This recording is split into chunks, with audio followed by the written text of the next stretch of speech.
opinión, mayor calidad, mejor información, por menos precio. Lunes, líder deportivo. Martes, colección educativa. Miércoles, secretos de la cocina. Jueves, los cobocitos. Viernes, salpicón grama. Sábado, tecnología. A 3.50 bolivianos. Y domingo, la edición más completa. Revista Así. Informe especial. La Ramona, el Colibrito y Clasificamos. Opinión al alcance de todos.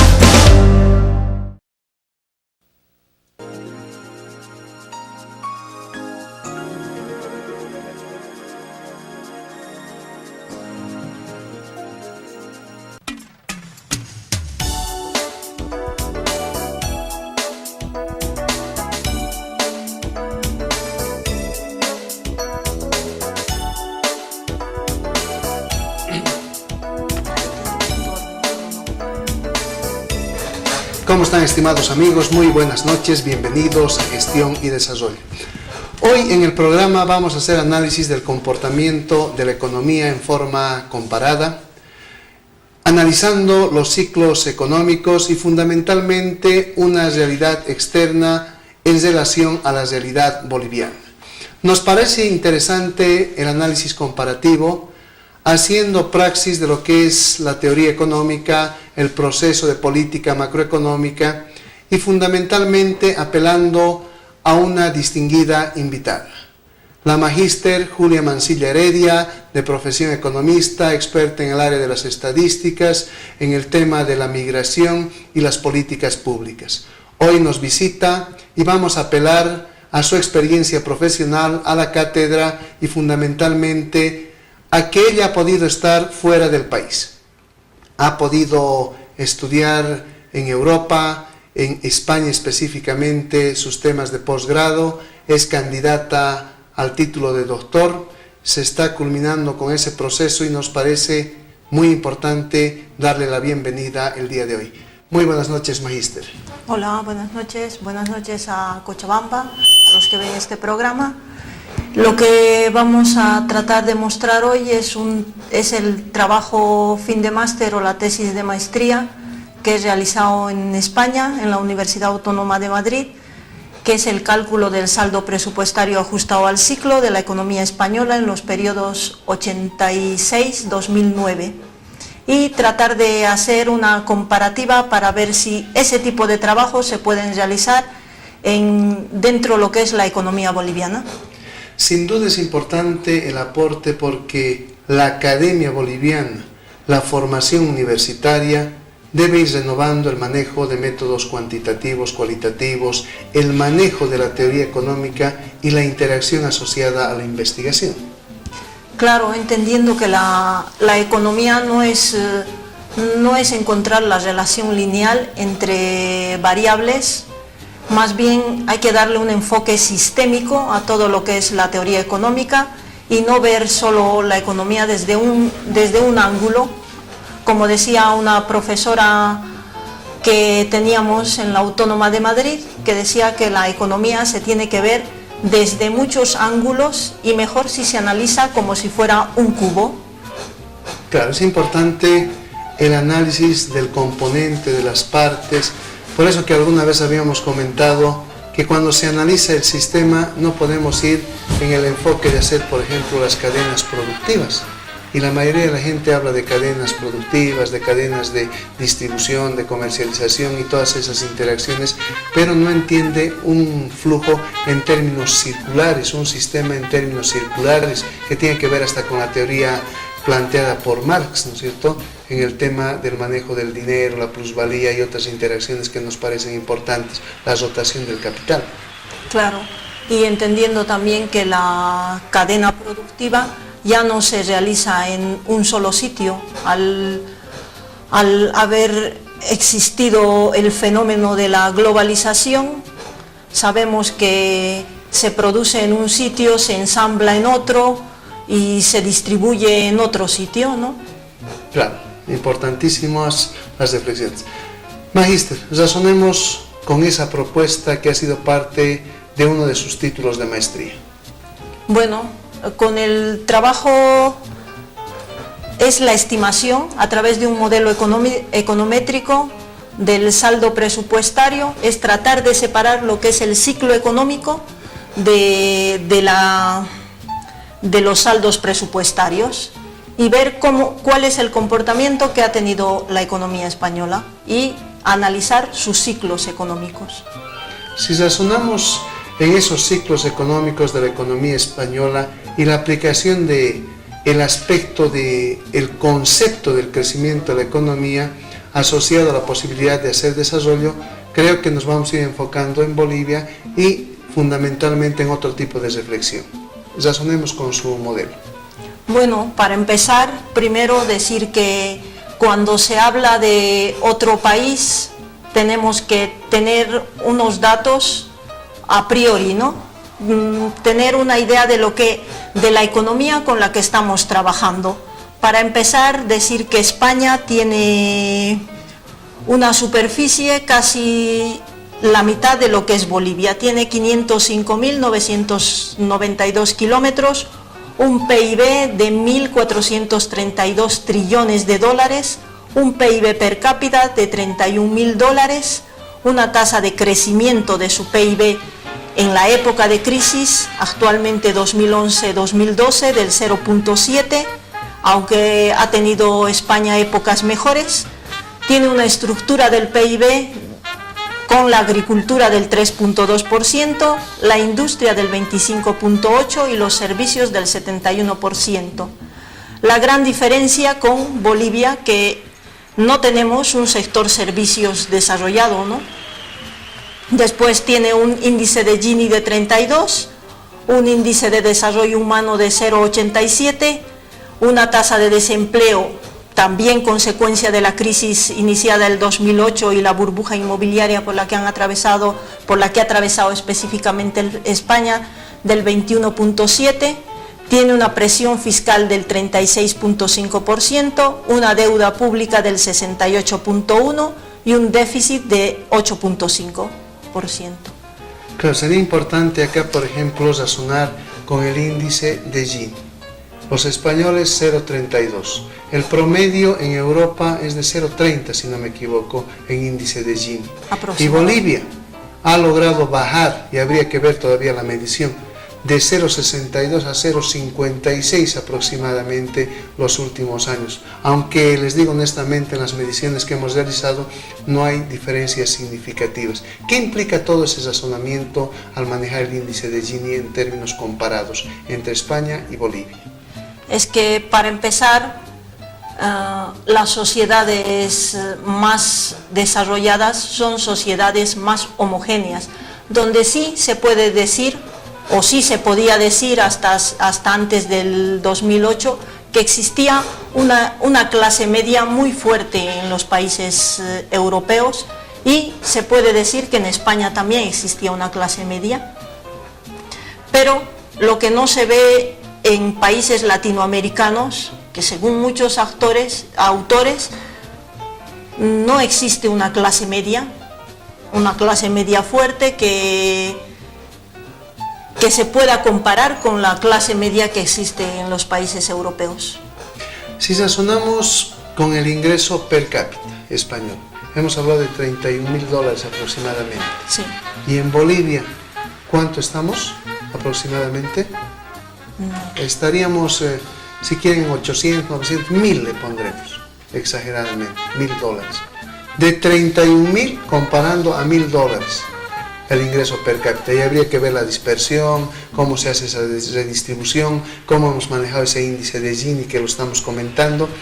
Pero, ¿qué implica todo eso? ¿En qué han invertido más los españoles para lograr ese ingreso per cápita? Han apostado bastante a la educación, han generado, si quieren, el desarrollo armónico de los distintos sectores que son parte de la economía. El turismo es un componente interesante. Importante de la economía. Pero por el otro lado tienen otros componentes que se han ido desarrollando equilibradamente. Claro, hay que destacar que los países europeos, al formar parte de lo que es la Unión Europea, ellos primero tenían que ser países democráticos, países con economías de mercado y y tender al estado de bienestar. ¿Qué significa esto? Que los países europeos tienen sanidad pública, educación pública y tienen un sistema de seguridad social muy fuerte. Claro. ¿Qué es lo que pasa? Nosotros tenemos enunciado en la Constitución Política del Estado la cobertura en salud, enunciado la seguridad previsional, pero hay una gran contradicción. La otra vez hablábamos con el doctor César Vargas. En el tiempo, y por lo menos los últimos años, hablemos de los 3 últimos años, se disminuye la tasa de inflación, se disminuye la tasa de desempleo, y hay una gran contradicción en relación a la curva de Phillips. ¿Qué es lo que pasa, digamos, en este tema? No tenemos transparencia para trabajar la información estadística. Además que perfectamente nos damos cuenta los bolivianos que más estamos dedicados a la explotación y exportación de materia prima. ¿Y qué sucede con los otros sectores? No hay un desarrollo armónico y sería bastante complejo consolidar un estado de bienestar. Claro, para empezar, Bolivia no tiene un sistema tributario desarrollado, no tiene en principio un impuesto sobre la renta de las personas físicas. Todos los países desarrollados lo tienen. Bolivia no cobra impuestos sobre la renta. Tiene el IVA, que es característico de los países en vías de desarrollo, que es el que más recauda dentro de las economías menos desarrolladas. Luego los otros países tienen los impuestos a las sociedades, que también existen en Bolivia, y las cotizaciones sociales, que son el tronco fuerte de lo que es la recaudación tributaria en los países desarrollados. Pero sería el concepto, el ahorro previsional genera la inversión, o sea, dinamiza la inversión por un lado y genera efectos multiplicadores, cosa que no sabemos hacer en Bolivia. Pero por el otro lado, esa presión fiscal genera inversión pública y a su vez factores de complemento o factores relevantes en la teoría de la localización de los proyectos para que el inversor privado apueste con mucha seguridad jurídica, con mucho compromiso a generar valor agregado o aprovechar la ventaja diferencial de cada una de las zonas, por ejemplo, en España.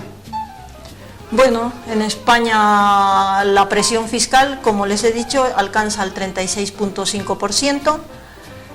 El impuesto a la renta es uno de los que más recauda y por supuesto todo lo que son las cotizaciones sociales. Hay mucha transparencia en lo que es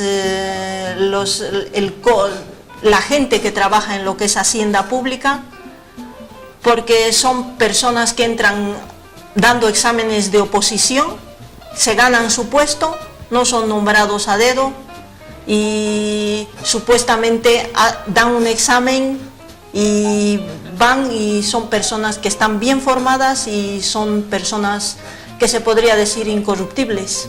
Claro, además que los sueldos están en función de la especialidad, del nivel de máster, de doctor y de experiencia en el ámbito laboral.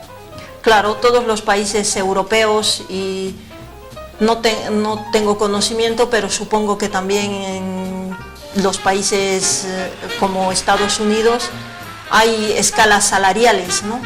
Y donde se paga hay acuerdos a los que se llega para pagar los sueldos bases de acuerdo al título y a los años de formación que tienen las personas. Un licenciado no gana lo mismo que un máster no gana lo mismo que un doctor, y dependiendo también las profesiones, ¿no?, más sutiles. Y de las interacciones de oferta y de demanda. Se me viene a la cabeza algo interesante, amigo televidente y distinguida invitada. El tema de trabajar, por ejemplo, en el África, en el Medio Oriente. ¿Cuánto gana un profesional, un doctor? De $15.000 a $18.000. Sí, más o menos. Claro, y acá en Bolivia queremos estandarizar a la gente que ha estudiado en un salario que es menor al del presidente. Bastante complejo el tema de la institucionalidad y otros elementos que hoy se los vamos mostrando a través del análisis de la magíster Julia Mansilla. Señor director, vayamos a un corte publicitario. Después del corte publicitario vamos a estar hablando de ese comportamiento del ciclo y fundamentalmente la comparación entre España y Bolivia para que usted, amigo televidente, autoridad, reflexione. Vayamos al corte comercial.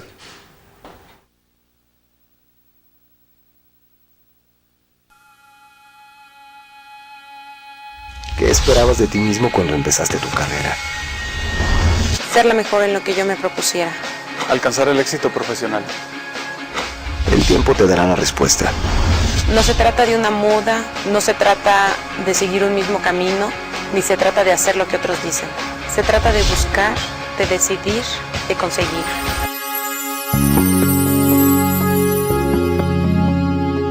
Pero en este mundo de oportunidades, estamos para sorprender y no ser de los sorprendidos, para encontrar lo que aún no se conoce. Estamos para construir un mundo mejor. Entonces me siento muy feliz junto a mis compañeros, eso es algo que jamás vamos a olvidar.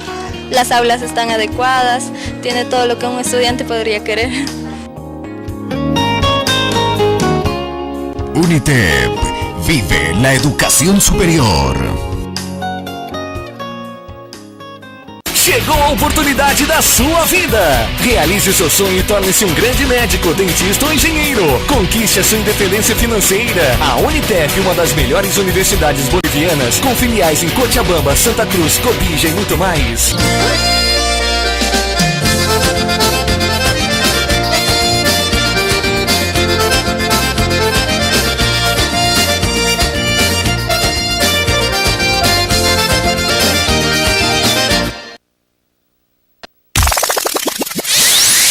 IGAMA Publicidad.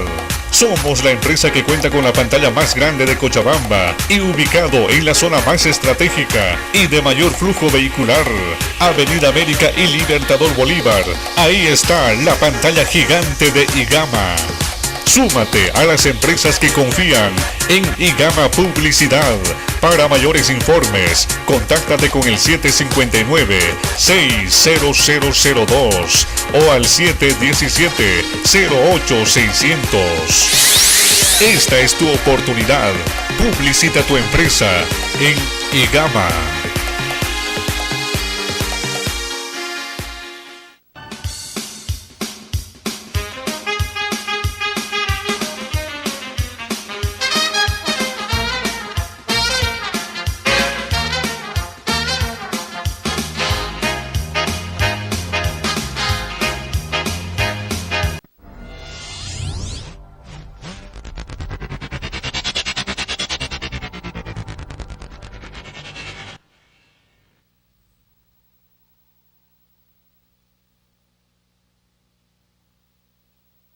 Somos familias cochabambinas, con hogares llenos de amor.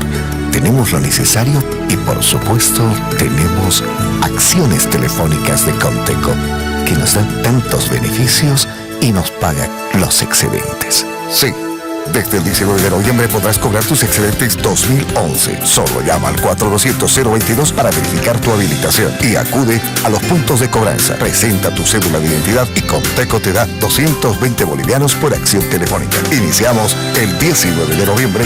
Cochabamba, la primera ciudad digital. Conteco está en ti.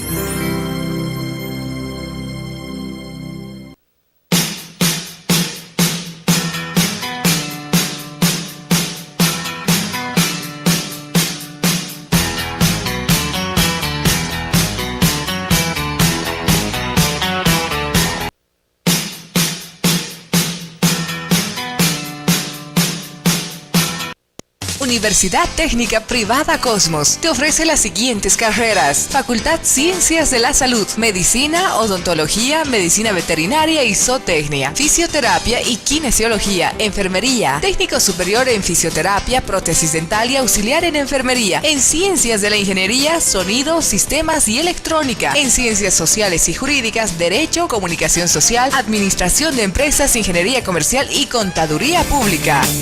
Puedes cambiar, tu futuro realizar.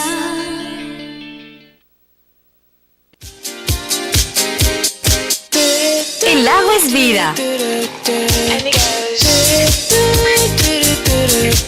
Te limpia por dentro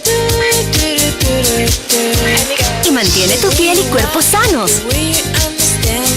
Tu cuerpo necesita agua para vivir. Llénalo de pura vida. Agua pura vida. Purificada y ozonizada para sentirte vivo.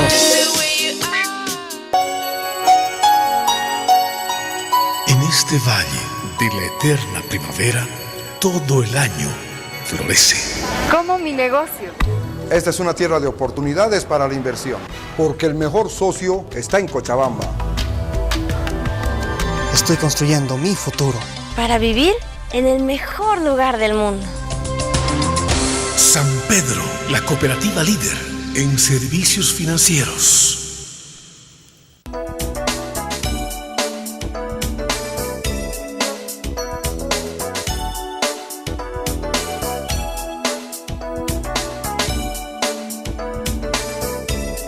Universidad Técnica Privada Cosmos te ofrece las siguientes carreras: Facultad Ciencias de la Salud, Medicina, Odontología, Medicina Veterinaria y Zootecnia, Fisioterapia y Kinesiología, Enfermería, Técnico Superior en Fisioterapia, Prótesis Dental y Auxiliar en Enfermería, en Ciencias de la Ingeniería, Sonido, Sistemas y Electrónica, en Ciencias Sociales y Jurídicas, Derecho, Comunicación Social, Administración de Empresas, Ingeniería Comercial y Contaduría Pública. Puedes cambiar, tu futuro realizar.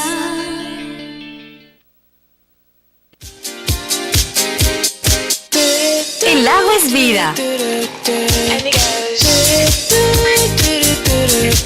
Te limpia por dentro y mantiene tu piel y cuerpo sanos. Tu cuerpo necesita agua para vivir. Llénalo de pura vida. Agua pura vida. Purificada y ozonizada para sentirte vivo.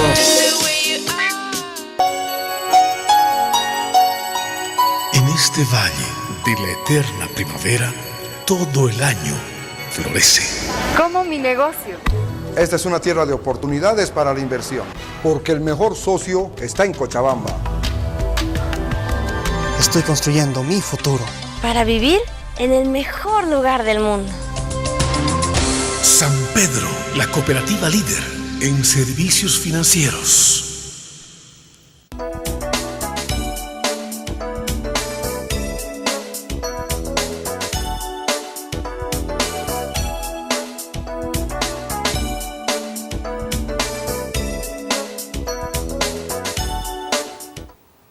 Importante seguir reflexionando sobre la economía comparada. Me interesa algo importantísimo y a la población boliviana, para salir de la informalidad, para generar mayor transparencia en los niveles de inversión. La presión fiscal, una palabra importante asociada a la dinamización de lo que es el gasto gubernamental, con su componente gasto corriente e inversión pública. Magíster, razonemos en este aspecto. ¿Qué importancia tiene en la expansión del crecimiento de la economía el ámbito de la recaudación, la presión fiscal? Primero, que la recaudación para un Estado lo es todo, porque su capacidad recaudatoria le da la capacidad de diseñar políticas públicas principalmente y saber cuáles van a ser sus presupuestos generales. Claro, el tema del presupuesto, si quieren, algo interesantísimo. Presupuesto y planificación, voy a decir. Muchos hacen estimaciones del presupuesto con modelos de regresión, de correlación, puede ser lineal o exponencial, pero acá hay algo que me interesa bastante. ¿No sería mejor tener un plan sistémico, un plan estructural de largo aliento y recién generar el tema de la aplicación de fondos en distintos sectores, pero también aprovechando las ventajas diferenciales en la economía? Claro, pero se debe destacar que la economía boliviana, por ejemplo, tiene una presión fiscal que no llega al 20%, que si bien los datos de la CEPAL no están equivocados, alcanza el 19%. Claro que se debe ver la evolución de la presión fiscal boliviana, que en la década de los 80 era del 4%, o sea, insignificante, pero ha alcanzado el 19% el 2009. ¿Esto qué quiere decir? Que el Estado tiene mayor poder recaudador, pero nos tenemos que preguntar de dónde viene ese poder recaudador. Vienen del impuesto de los hidrocarburos. Son excedentes que entran por la coyuntura económica a la economía boliviana, ¿no? Pero también hay que destacar que de esa presión fiscal que ha logrado obtener Bolivia, del 19%, que la presión fiscal se define como toda la recaudación impositiva que realiza entre el PIB. Eso en Bolivia ahora, gracias al impuesto de hidrocarburos, es mayor. Pero la mala noticia es que, leyendo los informes, se ve que del 100% que recaudan, el 70% lo destinan a gastos ordinarios. El gasto corriente, Gasto corriente. gasto de funcionamiento. Y el tema de fondo es cuánto aplicamos en inversión pública, cuánto aplicamos en la relación de lo que es inversión con la gestión de proyectos en función de un plan sistémico que entienda lo espacial y las interacciones socioeconómicas y culturales, dentro de lo intracultural y fundamentalmente lo intercultural, que está bastante sonado al hablar de la Constitución Política del Estado y específicamente de esa perspectiva de dinamizar un modelo de corte endógeno. Claro, si esperamos que la coyuntura continúe, podemos seguir así, pero el momento que la coyuntura termine, ¿qué va a pasar con que el poder recaudador de los impuestos de hidrocarburos ya no va a ser el mismo? Claro, ya no se va a poder generar un conjunto de subsidios porque no se ha sabido dinamizar el desempeño de los otros sectores de la economía. No se han sabido aprovechar las ventajas diferenciales y, fundamentalmente hablando, el concepto de consolidar las autonomías indígenas, originarias, campesinas, las autonomías municipales, las autonomías regionales y las autonomías departamentales. En España se ha dado este proceso autonómico que hoy sigue teniendo sus conflictos. ¿Cuánto más o menos le llevó a los españoles? 20, 30 o más años, porque yo me pongo a pensar en Bolivia. Seguimos en un estado centralista.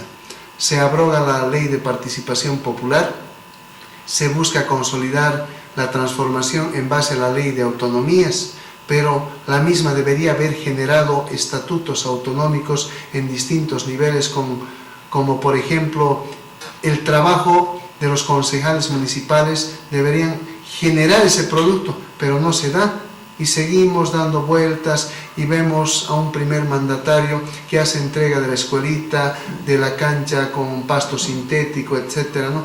Como al mejor estilo de la década de los 70 o el nacionalismo, etcétera, ¿no? Pero, ¿qué es lo que está pasando? ¿Cree que se pueda dar un proceso fácilmente a partir de la presión fiscal y la eficiencia de esa redistribución de consolidar las autonomías por lo menos en unos 10 o 20 años? Como he mencionado antes, el poder recaudador del Estado tiene que ser a través de impuestos, no puede ser a través de impuestos extraordinarios. Eso no se da en ningún país desarrollado. Los impuestos son, en su mayor proporción recaudados, son los impuestos directos, ¿no? Impuesto de sociedades, impuesto a la renta de las personas físicas. Son el tronco de la recaudación impositiva en los países desarrollados, y eso hace que exista una transformación cultural también por parte de la población, porque son personas que se han acostumbrado a pagar impuestos esperando recibir a cambio recibir, como hemos dicho, educación, sanidad y cobertura, su sistema de previsión. pensiones. Sí. Claro, porque nos ponemos a pensar en lo siguiente, estimados amigos televidentes. Si nosotros tributamos, dejamos de lado el exceso de trabajo, siempre y cuando exista transparencia de gestión, que no se excede el gasto corriente en relación a la inversión pública. Vale decir, esa inversión pública ha de mover la economía complementada con la inversión privada, porque le genera seguridad, porque le minimiza el riesgo. Si quieren, optimiza la interacción entre el agente económico privado, nacional o extranjero, con lo público dentro del Estado. Pero ¿qué es lo que pasa cuando la inversión no se hace dentro del canon de la transparencia? Cuando, por ejemplo, existen algunos países en los cuales el índice de percepción de la corrupción está ubicado entre 2,8 y 3, y cuando tenemos que hablar de transparencia, esa transparencia se asocia a obtener una calificación de 10. Entonces, ahí se dan los problemas en los países, los vamos a llamar elegantemente, en vías de desarrollo, porque en esencia, como en Bolivia, somos países subdesarrollados. ¿Y por qué digo subdesarrollados? Porque sencillamente el modelo de educación no permite entender para qué sirve la presión fiscal y cómo se dinamiza esa presión fiscal entre las relaciones que se deben dar armónicamente a los agentes económicos para hacer un flujo financiero y un flujo real en la economía. Entonces, no se da todo eso, ¿y qué sucede? Tenemos los indicadores tan complejos, hasta en la democracia imperfecta que la llamamos, contaminación acústica.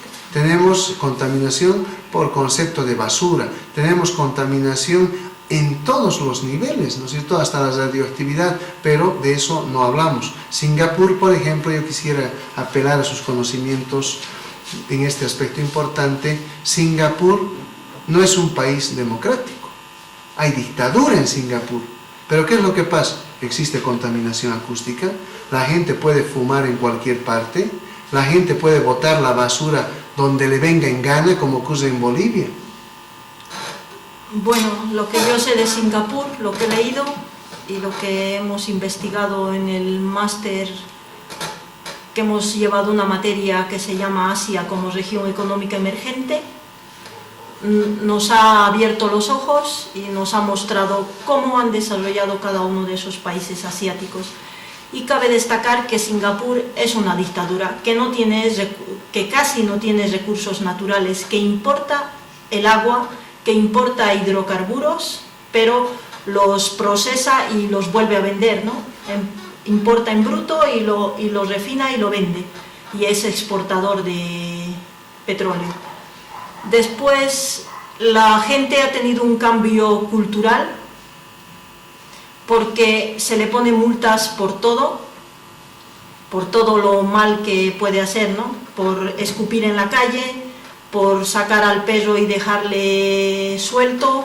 Y el que haga sus heces fecales, que muerda a cualquiera, etc. Eso también en todos los países europeos está controlado, nadie puede sacar a su perro a pasear sin una correa, ¿no? Pero yo creo que eso es educación y evolución. Educación básica, hay que educar a los niños en el respeto al medio ambiente, en el cuidado de los parques, en no ensuciar las calles, en no tirar basura, en cosas simples, pero que necesita Bolivia. Importantes esas reflexiones. Vayamos a razonar con esa producción intelectual, con ese proceso de investigación que habíamos ido comentando inicialmente. Tenemos las imágenes, señor director, y aprovechando esas imágenes y las reflexiones de la magíster, veamos la importancia del aporte que se da para que usted, amigo televidente, autoridad, genere otro concepto de gestión. Bueno, para empezar, el tipo de trabajo que se puede presentar, que quisiéramos realizar para Bolivia, un trabajo similar, no se puede, porque primero, como hemos dicho, no tenemos un impuesto sobre la renta de las personas y es muy difícil en Bolivia conseguir información sobre el sector tributario. Y no es una característica solamente de Bolivia, ¿no? Cabe destacar que es uno de los, no sé si se le puede llamar condicionantes de los países en vías de desarrollo, que la información está un poco limitada. Pero yendo a lo que es el trabajo de investigación, cabe destacar que España también, al igual que Bolivia, y todos los países están condicionadas por el ciclo económico en lo que es el desarrollo de los países. Y siempre pasa que todos los países van bien cuando el ciclo económico es favorable. Y lamentablemente las medidas, los recortes sociales, todo se tiene que dar cuando el ciclo es desfavorable a la economía. Con este trabajo hemos tratado de ver cuáles han sido los ciclos económicos en España. Hemos destacado 4, desde el 86 al 2008, en los cuales el 88 y el 90 son periodos de auge económico en España. A partir del 92 entra en un periodo de recesión, para el 2007 llegar a la cima del crecimiento económico, para del 2008 al 2009 caer drásticamente en un año, una caída muy fuerte dentro de lo que es la economía española. Después destacar que sus tasas de crecimiento, que su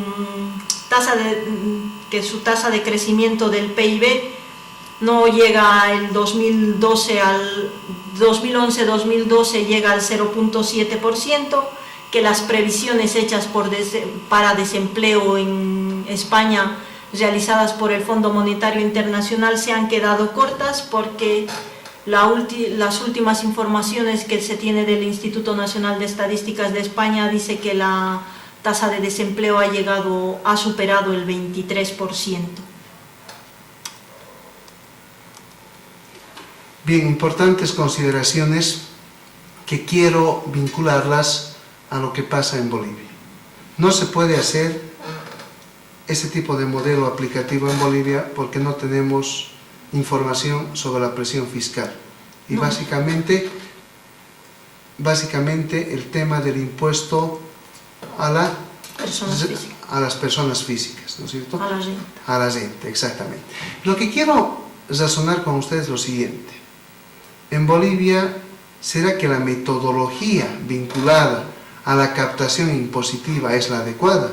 Porque nos ponemos a razonar en lo siguiente: tanta informalidad en los mercados populares. ¿Quién tributa? El taxista tributa, tributa el transportista. Definitivamente los que tributamos somos los de la clase media. Y aquí también se generan un conjunto de contradicciones. Si una persona está arrancando con una microempresa, le cae la renta, pero no hay incentivos para, digamos, generar mayor cuantía de producción y empleo, porque hay una esencia fundamental que tiene que ver con la alianza estratégica entre el empresario, entre el emprendedor y el Estado. Cuando se formula una política pública, necesariamente se busca generar expansión en la función de producción, en la función de empleo o disminuir el desempleo y, por supuesto, generar los ingresos con buena distribución. ¿Para qué? Para que el ingreso sea decente. Entonces, ¿qué es lo que pasa en sociedades como la nuestra? No tributa, le decía, el taxista, pero le especula y le saca la plata que quiere. Aplica muy bien la ley de la oferta y la demanda. Le especula, si quieren, en esencia el transportista, le especula la mayoría de la gente y no hay una cultura tributaria. Entonces ese sería un factor que distorsiona el entendimiento de la economía, el crecimiento del producto y fundamentalmente las interacciones que hoy, si nos damos cuenta, son tan raras porque les decía, no se da el principio de la aplicación de la curva de Phillips. Y me explico. Simplemente porque ha disminuido el desempleo. Si disminuye el desempleo, se sobreentiende que se ha incrementado el empleo. Si se incrementa el empleo y buscamos el pleno empleo, se incrementan los salarios. Si se incrementan los salarios, se sobreentiende que se incrementa el consumo. Si se incrementa el consumo, se incrementa el nivel de inflación. Y ese se controla por la competitividad de los distintos sectores que están trabajando bajo el manto de las economías de escala. ¿Y no será eso, Magíster? No, porque yo pienso que esto también es evolución y tener una cultura tributaria, ¿no? Y esperar que si una persona tributa, se sienta compensado con los servicios que le van a proporcionar por esa tributación que realiza. Claro, entonces, ¿qué hay acá? Si quieren, no hay, diremos, transparencia. Entonces, no hay buena gestión de proyectos. Claro, si no hay buena gestión de proyectos en el aprovechamiento de las nuevas tecnologías de información y comunicación, no vamos a tener la información referente a cada uno de los proyectos que son parte de los planes de desarrollo municipal, del plan de desarrollo económico y social a nivel nacional, departamental, etc. Entonces, ¿qué está sucediendo?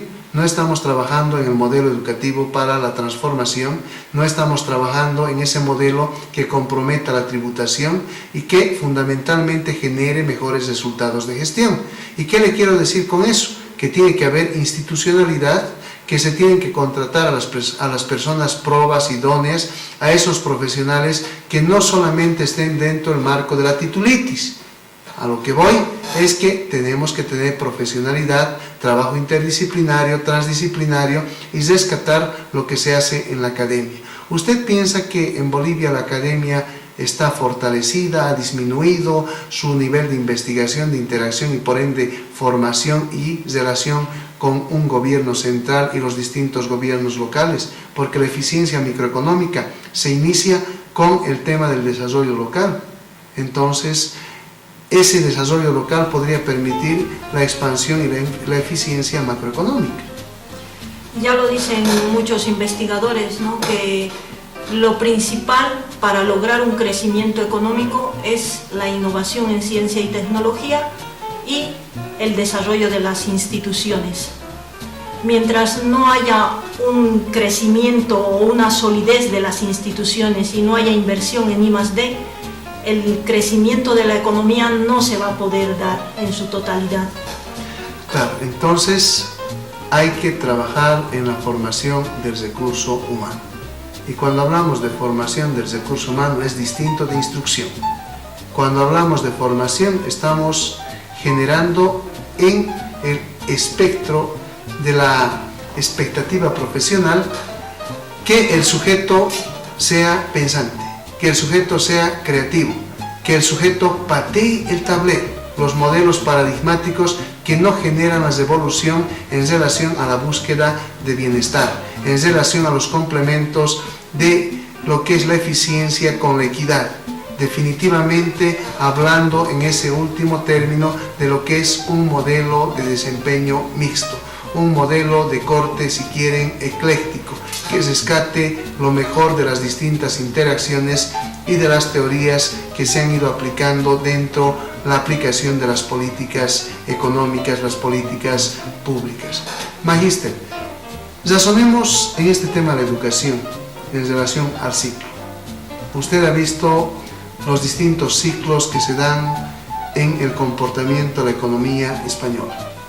A mí me interesa algo que es bastante importantísimo: el crecimiento que se da en relación a la velocidad, a la aceleración y fundamentalmente al equilibrio que se tiene en la educación, el manejo cognitivo, el manejo de las emociones y el manejo de las vivencias, porque es una tripleta bastante interesante.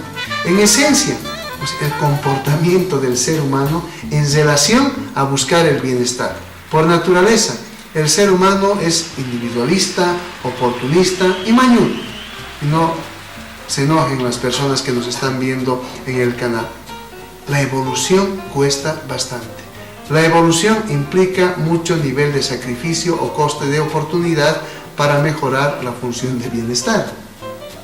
Claro, y remontándonos a lo que dijimos, que la inversión en investigación y desarrollo o en ciencia, tecnología y el desarrollo de las instituciones es la que lleva a lograr un crecimiento, un desarrollo de el desarrollo de las sociedades.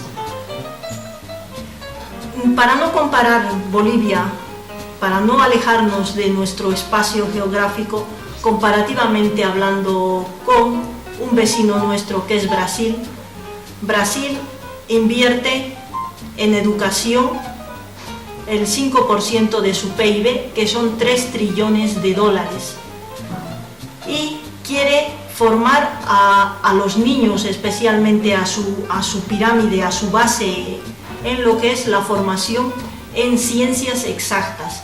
Quiere promocionar el conocimiento en las matemáticas, quiere transmitir o quiere hacer que ese proyecto sea más social, que alcance a toda su población infantil. Por eso se pone a organizar, y ha organizado como 3 Olimpiadas Matemáticas, después invierte el 2.5% de su PIB en todo lo que es innovación, en lo que es investigación en I+D, y ha logrado perforar pozos petroleros a 7.000 metros de profundidad en el mar. Son cosas que Brasil, que es un entorno parecido al nuestro, que es nuestro vecino, es un país sudamericano, está apostando por lo que es investigación en ciencia y tecnología. Otro de los países que también premia el conocimiento es Ecuador.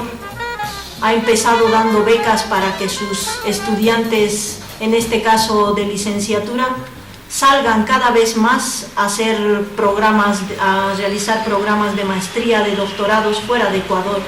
Han empezado saliendo 300 y para el 2012 van a salir 3.000 ecuatorianos con becas para estudiar, para formarse, para ser doctores y para poder investigar y desarrollar sus países. Sin duda son elementos que han de permitir a nuestras autoridades, a nuestra sociedad, repensar y eficientar, además de hacer eficacia con el ejercicio de la política pública. La política educacional, que nos parece vital en esa perspectiva de que a partir del concepto de educación se generan la riqueza de cada una de las naciones. A partir, si quieren, de la educación de calidad, se ha de generar la organización de calidad y, por supuesto, la competitividad y una mejor redistribución de los ingresos para provocar el bienestar en las economías.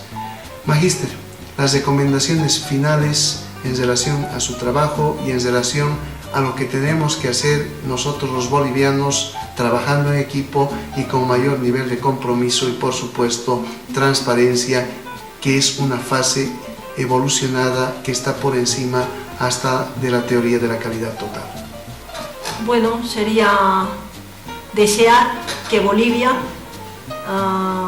llegue a tener un sistema tributario sólido y que a través de ese desarrollando ese sistema tributario él se pueda dedicar a lo que son las políticas públicas e invertir en lo que es educación, salud y previsión social, destacando que se tiene que trabajar para premiar el conocimiento en Bolivia, para premiar el conocimiento, la educación de todos los niños y jóvenes, y también para premiar el conocimiento, el esfuerzo que realiza mucha gente para tratar de aprender algo más. Sin duda, hacer aprehensión cotidiana, maduración, y me quedo con el tema de los brasileros que usted reflexionó. Pensemos en formar a nuestra gente en las matemáticas, en la lógica, en la filosofía, en la forma de razonar con el método científico, aplicar un enfoque ecléctico. Si quieren, la medición con la percepción, rescatando lo mejor de ambas escuelas, grandes escuelas de pensamiento que tiene que ver con manejar de mejor forma la investigación científica. Entonces, los bolivianos vamos a poder avanzar, pero dejemos de lado la especulación, dejemos de lado la ignorancia y fundamentalmente la trivialidad asociada a las malas prácticas que se deberían aculturar para expandir la cultura. Magíster, muchísimas gracias por su participación en el programa y proseguiremos en una próxima oportunidad apelando a sus conocimientos y fundamentalmente razonando con algunos otros colegas para evaluar este fin de año, por ejemplo, cómo se comportó la economía boliviana. Hemos aplicado conjuntamente su persona un trabajo en relación a ese modelo de output gap y el coeficiente de Okun para determinar que, por ejemplo, la economía boliviana ha ido creciendo a un ritmo promedio de 3,8%.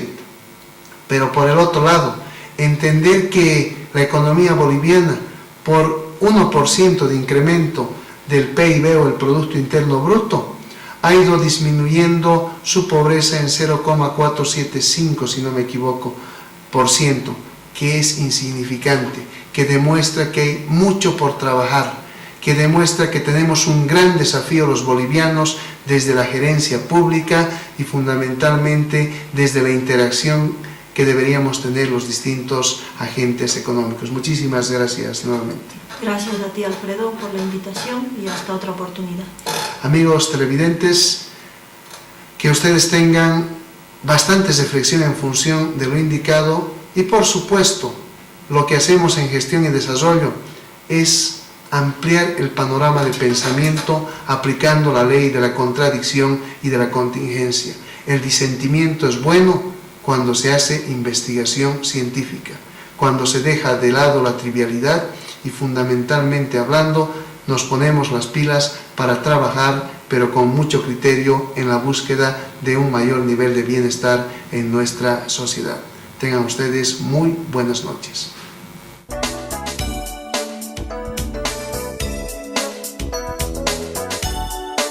Opinión, mayor calidad, mejor información, por menos precio. Lunes, líder deportivo. Martes, colección educativa. Miércoles, secretos de la cocina. Jueves, los cobocitos. Viernes, salpicón grama. Sábado, tecnología.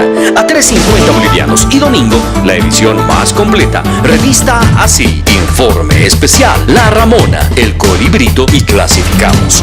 Opinión al alcance de todos.